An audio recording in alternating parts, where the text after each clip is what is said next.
Karina. Bonjour Elisabeth.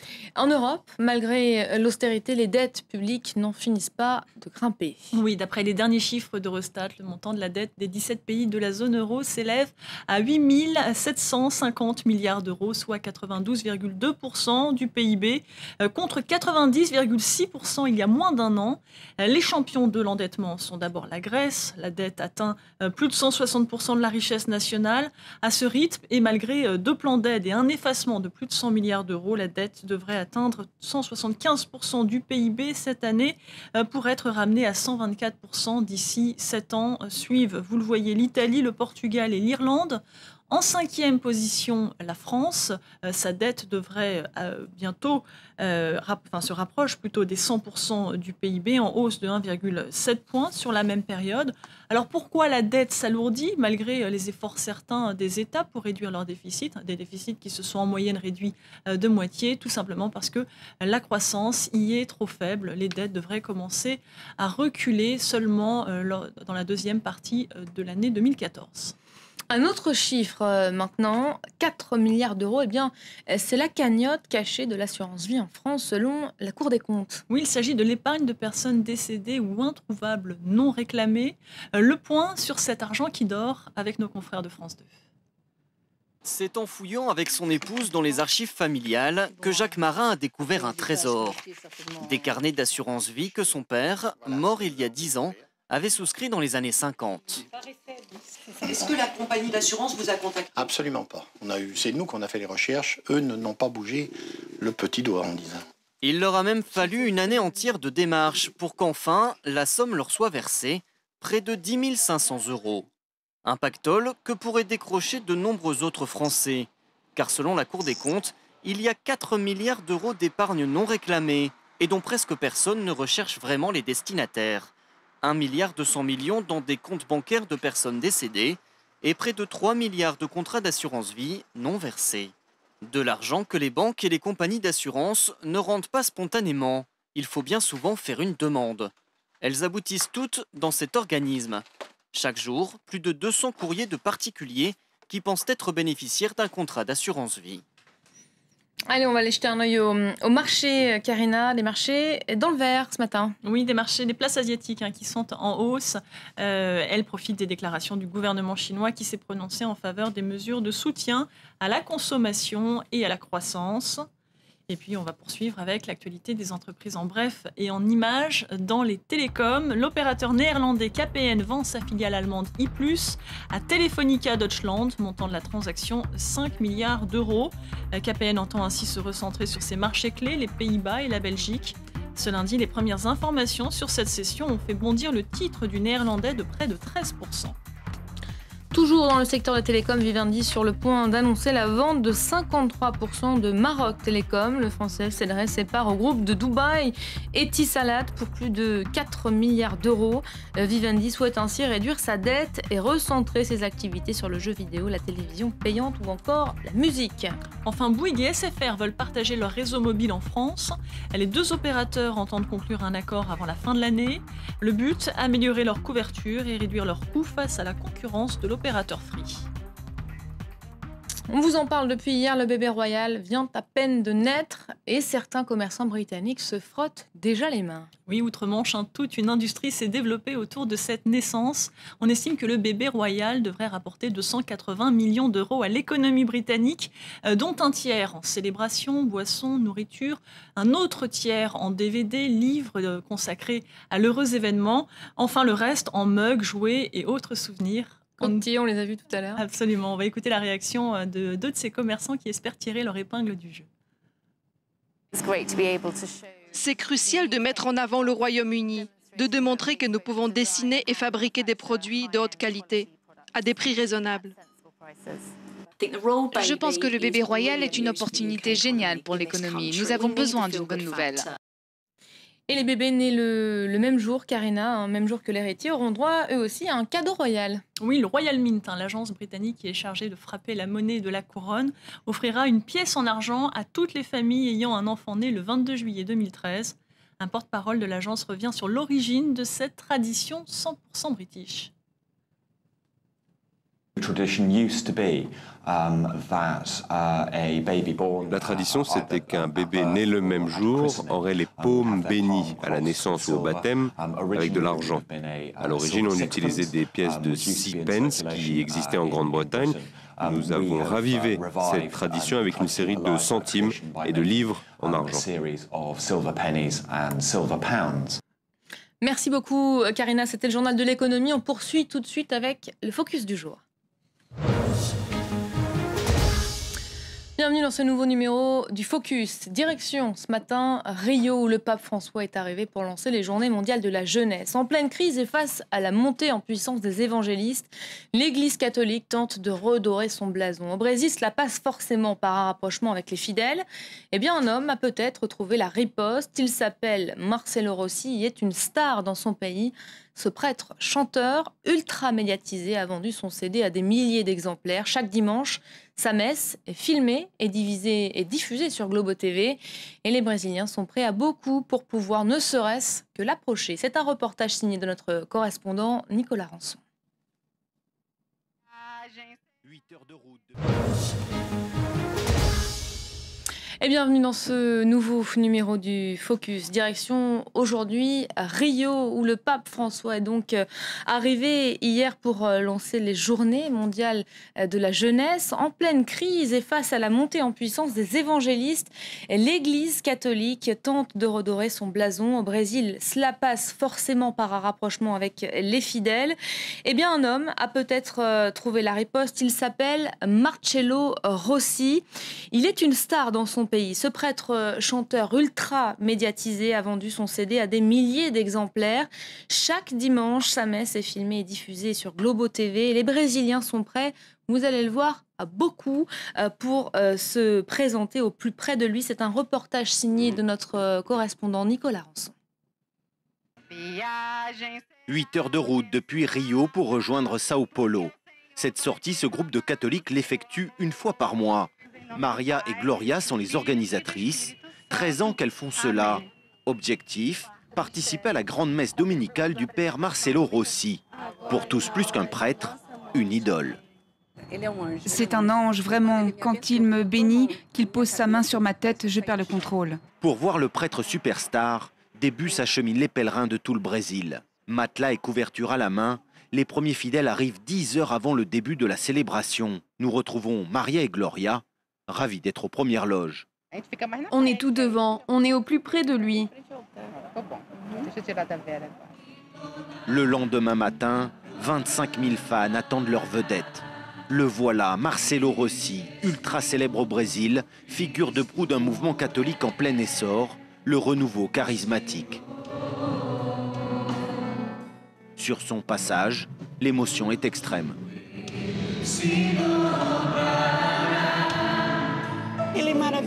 Il est merveilleux, il nous guérit, il nous fait vivre.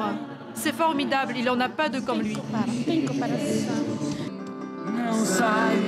Une attitude de rockstar,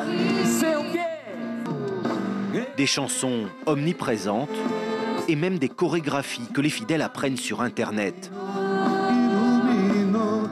C'est la recette du succès pour cet ancien prof de sport de 46 ans. Comme tous les mois, Gloria recharge ses batteries. Personne ne transmet les choses comme lui nous les transmet. Vous sentez la force qu'il a et qu'il donne à tous ces gens? Marcelo Rossi sait aussi être proche des gens. Dans ses homélies, il leur parle de choses simples, du quotidien. Quelqu'un a déjà été victime d'une agression? Est-ce que quelqu'un a déjà été cambriolé? Le prêtre est un phénomène médiatique et commercial. Son sanctuaire de 100 000 personnes, il l'a construit grâce à des ventes records. 8 millions de livres, 12 millions de CD. C'est celui-là le meilleur, je les connais tous.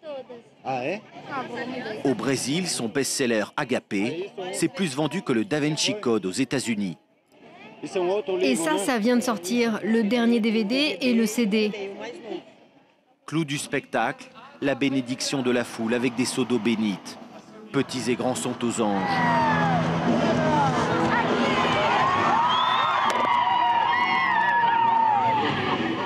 Ce nouveau style de messe n'empêchent pas le déclin du catholicisme au Brésil, mais ils freinent l'exode. Une chose est certaine, Gloria et Maria, deux des plus fidèles disciples, reviendront dans un mois.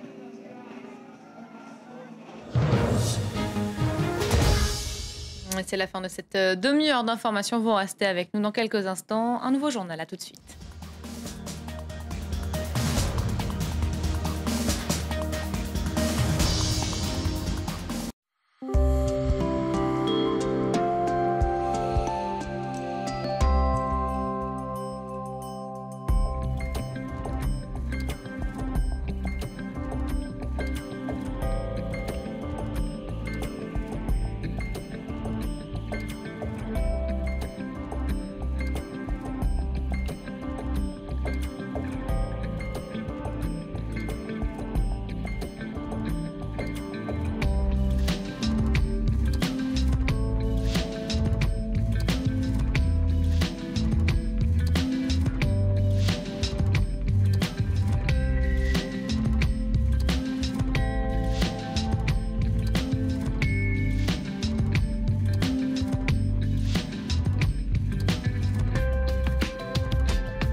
France 24, une fenêtre ouverte 24 heures sur 24 sur le monde.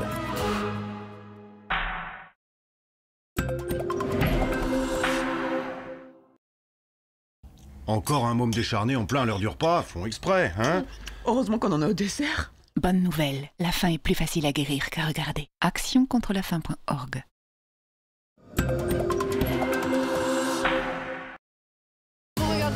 France 24, une fenêtre ouverte 24 heures sur 24 sur le monde.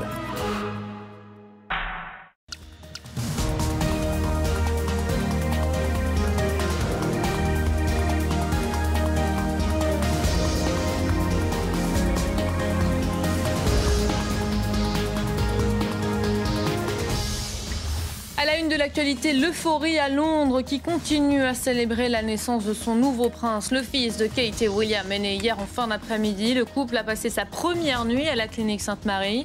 Devant le bâtiment, des centaines de journalistes les attendent. L'événement, vous le verrez, suscite un véritable engouement outre-Manche où l'on attend maintenant les premiers clichés du bébé. Un premier bain de foule triomphal au Brésil pour le pape François. Le souverain pontife est arrivé à Rio, accueilli par la présidente Dilma Rousseff. Il a ensuite traversé la ville entouré de milliers de fidèles. Un premier déplacement à l'étranger mouvementé alors que des heurts ont éclaté aux abords du siège du gouvernement. Des manifestants étaient venus contester le coût de ces JMJ. Et puis l'Égypte, toujours sous très haute tension après une nouvelle journée de violence. Le président par intérim a plaidé pour la réconciliation nationale à la télévision. Une intervention alors que 4 nouvelles personnes ont péri. Hier, les victimes ont été tuées dans des affrontements entre partisans et adversaires de Mohamed Morsi. Correspondance avec Le Caire dans ce journal. Les messages de sympathie affluent donc du monde entier en direction de la maternité Sainte-Marie. Kate et William y ont passé leur première nuit aux côtés de leur fils, né hier en fin d'après-midi. Nous ne pourrions être plus heureux, a déjà déclaré le papa. Le nouveau prince de 3,8 kg se porte bien. Les Britanniques, désormais, n'espèrent plus qu'une chose, apercevoir enfin une image du nouveau-né. Vanessa Tsangatabi. Tout le Royaume-Uni a retenu son souffle jusqu'à cet instant. L'annonce devant l'hôpital St Mary. C'est un garçon.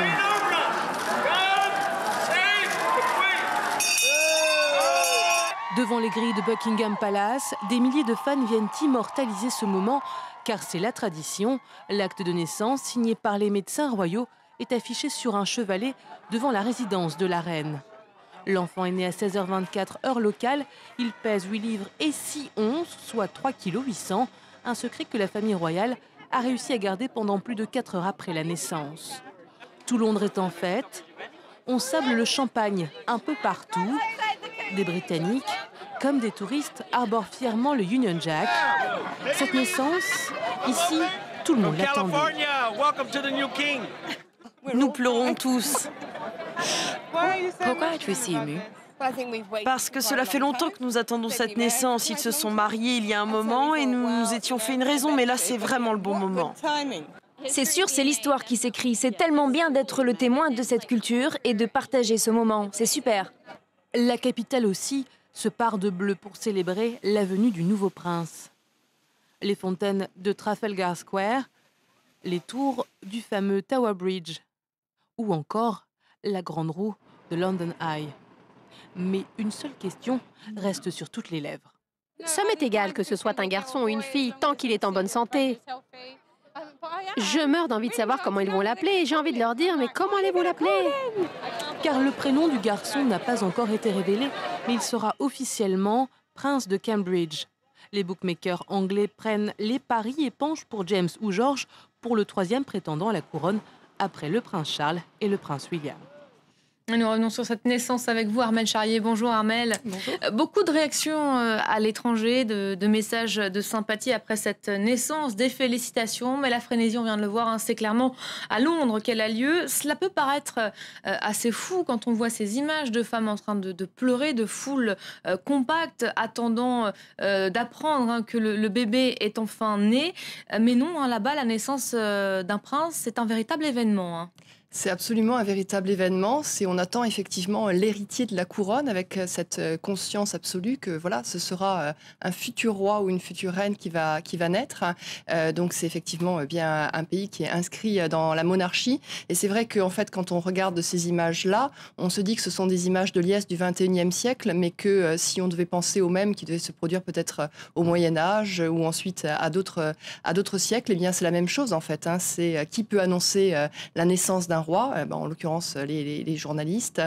Comment est-ce que ça passe? Par un protocole et la liesse qui va de ville en ville, de village en village et qui touche toute une population. Alors bien évidemment, chez les Britanniques, il y a, outre cette joie, certainement aussi le fait de pouvoir un peu oublier la crise et de passer ainsi sur des événements heureux, de pouvoir se détendre, de pouvoir entrer dans une frénésie de la consommation parce que certains regardaient par exemple le nombre de litres d'alcool qui allait être bu pour fêter cet événement. C'était absolument pharaonique. Ou même d'objets vendus, ça fait vendre hein, cette naissance. Ça fait vendre, voilà, absolument. Donc il y a tous ces revenus qui va avec ça. Et puis quelque part aussi, il y a aussi le fait que c'est une histoire sans cesse qui se raconte. Et c'est en ça que c'est très joli à regarder quelque part. C'est que à chaque fois, cette monarchie, elle se renouvelle et que là, ce petit prince en fait qui est né, eh ben c'est un nouveau petit personnage qui va lui aussi un jour se marier, qui va lui aussi un jour avoir une famille qui va enfanter. Et on voit bien effectivement qu'il y a ce renouvellement qui est mis en place avec du coup de la place de Buckingham Palace un vrai système de communication qui se met en place parce qu'ils savent utiliser quels sont les moyens qui sont mis à disposition pour justement garder hein, cette conscience, cette liesse. Évidemment les réseaux sociaux et puis aussi l'emballement médiatique qui aujourd'hui fait place avec effectivement le fait qu'on ait une information 24 heures sur 24 qui permet de suivre à la minute ce qui se passe. Effectivement, ça fait vendre, ça fait beaucoup parler les médias. La famille royale, elle n'a jamais eu autant la cote selon un sondage Ipsos Moro publié la semaine dernière. 77% des Britanniques souhaitent conserver la monarchie, soit pratiquement le niveau de soutien le plus élevé. La monarchie, Armelle, qui décidément parvient à surmonter l'épreuve du temps. Oui, parce que d'abord, elle arrive vraiment à se renouveler. C'est-à-dire que si on regarde, par exemple, qui épousait la reine Victoria, eh bien, elle épousait quelqu'un dans la cour de Saxe, alors qu'aujourd'hui, eh bien, évidemment, c'est la notion de roturier qui est mise à l'honneur, parce qu'on peut faire un mariage avec justement quelqu'un du peuple. Donc, on voit bien que la monarchie sait s'adapter. Et puis que quelque part aussi, le souverain reste souverain de 130 millions de personnes, parce que en fait, il est souverain du Commonwealth. La reine est souveraine du Commonwealth. Elle est chef des armées. Elle est chef de l'église anglicane. mais en fait, elle est chef en titre. Dans le fait, ce n'est plus elle aujourd'hui qui va promouvoir les gens, puisque la plupart du temps, c'est le Premier ministre. Et certainement aussi, on peut lire cette lecture de la monarchie britannique qui reste ainsi, qui subsiste ainsi, par son histoire, c'est-à-dire d'avoir été très tôt une monarchie parlementaire. Elle l'a été sous Guillaume III en 1698, donc je vous fais remonter dans le temps. Mais ça veut dire que depuis le XVIIe siècle, les Anglais ont l'habitude d'avoir un monarque important, mais qui en fait n'est plus celui qui promulgue les lois. Merci beaucoup Armelle pour cet éclairage. On va faire à nouveau un crochet par Londres, où nous retrouvons notre correspondante Bénédicte Pavio. Bonjour Bénédicte. On les a vus à la fête hier. Les Britanniques se réveillent ce matin heureux. Oui, effectivement, l'heureux événement est enfin arrivé. L'accouchement a eu lieu, c'est officiel. Nous avons donc un petit garçon et j'ai choisi un tabloïd ce matin, celui selon le Sun qui est le plus lu ici au Royaume-Uni. Alors vous savez que The Sun, qui normalement c'est S-U-N, c'est-à-dire le soleil, a changé pour la première fois de son histoire son propre nom. C'est maintenant S-O-N. Et si besoin de traduction, eh bien, ça veut dire le fils. Eh bien oui, il est bien là. Et nous voyons le document officiel qui a été montré dans un cadre sur un chevalet à l'intérieur des grilles du palais de Buckingham. C'est donc comme cela que le monde entier a appris que c'était un petit garçon. Nous avons un petit prince de Cambridge. Une liesse qui s'est sentie ici, à l'hôpital St Mary's, qui s'est aussi manifestée devant le palais de Buckingham où des milliers de personnes se sont spontanément réunis et ont vraiment célébré cela, soit avec du champagne, soit avec d'autres choses, même des petits enfants et des nouveau-nés qui étaient venus eux-mêmes avec leurs parents pour célébrer cela, un moment d'unité dans ce royaume pas toujours uni. Bénédicte, vous vous trouvez devant la maternité Sainte-Marie. Alors on ne les voit pas, mais vous pourrez sûrement nous confirmer. Des centaines de journalistes du monde entier sont présents pour l'événement. On attend maintenant les premières images du nouveau-né. On attend également de connaître son nom. Oui, alors le nom, je ne pense pas qu'on l'aura forcément aujourd'hui. Le prénom, ça pourrait prendre 1, 2, 3 semaines, voire un mois. On verra. Par contre, ce que nous attendons aujourd'hui, et où sont ces deux policiers, c'est ce perron où il y a 31 ans, il y avait une princesse Diana, qui était arrivée avec le prince William dans ses bras. Nous attendons le couple William et Kate, qui seront là et en faire cette première photo du petit bébé, ce petit prince qui pour l'instant n'a pas de prénom, mais que nous attendons tous ici de pied ferme, les centaines de journalistes britanniques, mais aussi, vous l'avez dit, du monde entier qui sont ici et qui attendent cette première photo du bébé. Ensuite, les autres photos qui viendront, ce sera sans doute pour le baptême. Voilà cette image très attendue aujourd'hui. Merci beaucoup Bénédicte en direct de Londres. Voilà donc pour ce que l'on pouvait dire ce matin sur cette naissance royale. C'est une foule en liesse qui a accueilli hier le pape François à Rio. Le souverain pontife a fait ses premiers pas au Brésil où il vient lancer les Journées mondiales de la jeunesse. C'est le premier déplacement à l'étranger pour le pape depuis le début de son pontificat, un déplacement pour le moins mouvementé. Natacha Vesnich. Ovationné à sa sortie de l'avion, le pape François est accueilli par la présidente brésilienne Dilma Rousseff. Son arrivée n'est pas pour autant protocolaire. Une chorale d'enfants remplace les hymnes et la traditionnelle cérémonie militaire auquel les papes ont droit habituellement. Mais le souci de simplicité du souverain pontife pose parfois problème aux personnes chargées de sa sécurité. Exemple sur le chemin du palais présidentiel, ces gardes du corps ont parfois du mal à repousser les fidèles qui tentent à tout prix de l'approcher. Arrivé finalement sans encombre au palais de Guanabara, le pape y prononce le premier discours de son séjour. Je n'ai ni d'or ni d'argent, mais j'apporte avec moi la chose la plus précieuse que l'on m'ait donnée, Jésus-Christ. Je viens en son nom nourrir la flamme de l'amour fraternel qui brûle dans chaque cœur. Puis le pape part de nouveau à la rencontre des fidèles, à bord cette fois-ci d'une Jeep découverte. Ils sont des milliers à l'acclamer et quelques privilégiés à se faire embrasser. En plus des Journées mondiales de la jeunesse qu'il présidera, le pape François a ajouté quelques étapes symboliques à son séjour au Brésil, comme la visite d'une favela et une rencontre avec des prisonniers. Il restera donc fidèle à sa ligne de conduite, la proximité avec les laissés pour compte, une attitude qui revitalisera peut-être une église catholique brésilienne confrontée ces dernières années à une hémorragie de fidèles. Le pape des pauvres qui a déjà dû faire face hier à des mécontents des manifestants réunis autour du siège du gouvernement. Ils étaient venus protester contre le coût de ces JMJ estimés à 40 millions d'euros. La police a dû intervenir à coups de gaz lacrymogène pour disperser la foule.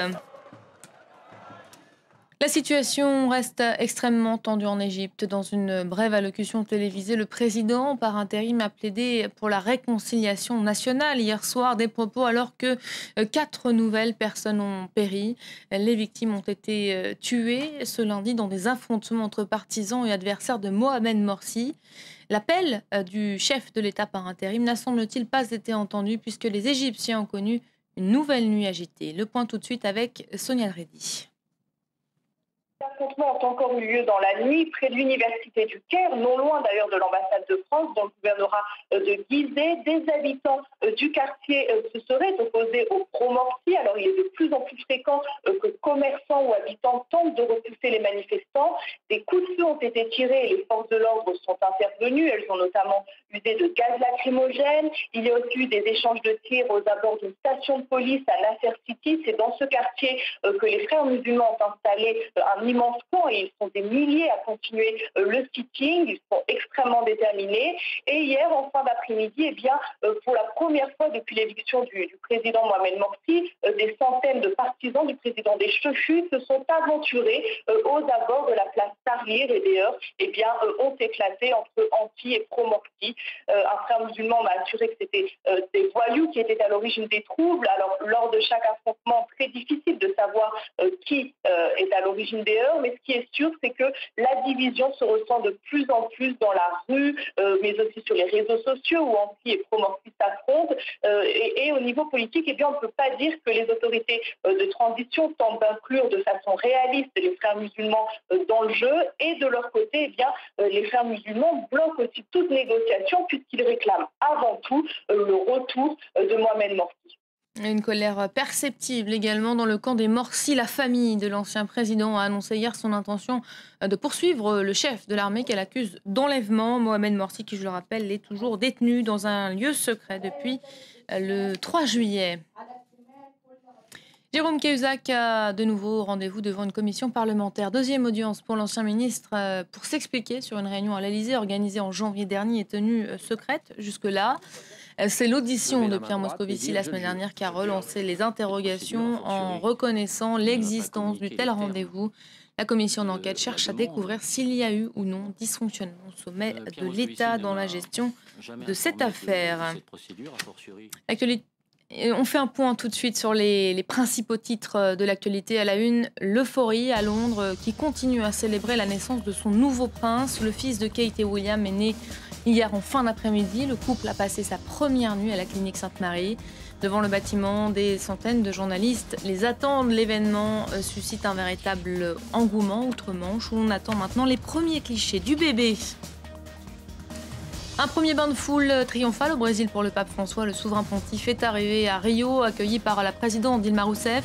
Il a ensuite traversé la ville et une meute de fidèles. Un premier déplacement à l'étranger mouvementé alors que des heurts ont éclaté aux abords du siège du gouvernement. Des manifestants étaient venus contester le coût de ces JMJ. Et puis l'Égypte, toujours sous très haute tension, une nouvelle nuit agitée au Caire. Après une journée hier déjà marquée par des violences, le président par intérim avait plaidé hier soir à la télévision pour la réconciliation nationale. Intervention alors que 4 nouvelles personnes ont péri ce lundi. Les victimes ont été tuées dans des affrontements entre partisans et adversaires de Mohamed Morsi.